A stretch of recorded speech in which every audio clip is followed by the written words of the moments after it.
অনেক স্পষ্ট সুনির্দিষ্ট সহি হাদিসে উল্লেখ করা হয়েছে যে নারী ও পুরুষ সব ইনসান, সব মানুষের সাথেই একটি কারিন, একটি শয়তান রয়েছে।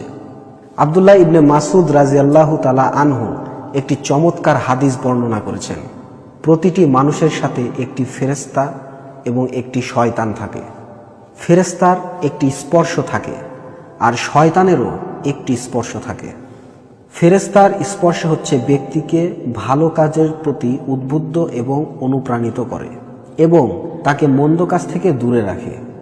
আর শয়তানের স্পর্শ হলো আমাদের প্রত্যেকের সাথে থাকা শয়তানের অর্থাৎ কারিনের স্পর্শ হচ্ছে সে ব্যক্তিকে মন্দের দিকে, মন্দের জন্য প্ররোচিত করে এবং তাকে ভালো থেকে বিরত রাখে, দূরে সরিয়ে রাখে।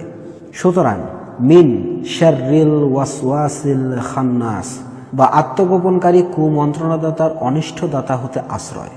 এই আয়াতের উদ্দেশ্য হচ্ছে আমাদের প্রত্যেকের সাথে থাকা এই শয়তান, আর এই শয়তান নিরন্তর আমাদের উপর আক্রমণ চালাতে থাকে, মন্দ কাজ করার জন্য প্ররোচিত করে থাকে, ভালো থেকে আমাদের বিরত রাখে, মন্দের দিকে আমাদের টানতে থাকে, কুমন্ত্রণা দিতে থাকে, উৎসাহ যোগাতে থাকে, উত্তেজিত করতে থাকে এবং দেখা যায় এক পর্যায়ে তারা ব্যক্তির হৃদয় ও মস্তিষ্কের উপর প্রভাব বিস্তার করে। আবার একই সময়ে ফেরেশতাটিও ব্যক্তিকে প্রভাবিত করার চেষ্টা করে। তবে শেষ পর্যন্ত ব্যক্তি কোন দিকে অগ্রসর হবে সেটা তার পরিস্থিতির এবং ঝোঁকের উপর নির্ভর করে। ব্যক্তির ভেতরে নিরন্তর এ যুদ্ধ চলতে থাকে।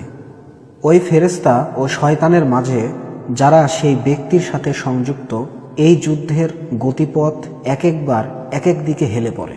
ব্যক্তির প্রেক্ষাপট ও কোন দিকে তার ঝোঁক তা অনুযায়ী। মনকে কারিনের দখল থেকে মুক্ত করা বা কারিনের প্রভাব কমানোর একটি উপায় হচ্ছে আল্লাহকে স্মরণ করা।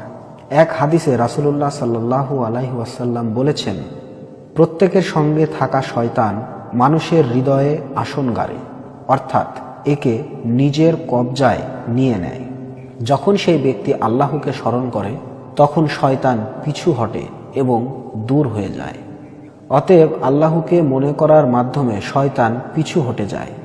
কিন্তু যেই মাত্র সেই ব্যক্তি আল্লাহর স্মরণ থেকে বিরত হয়, ঠিক তখনই শয়তান আবারও ফিরে আসে।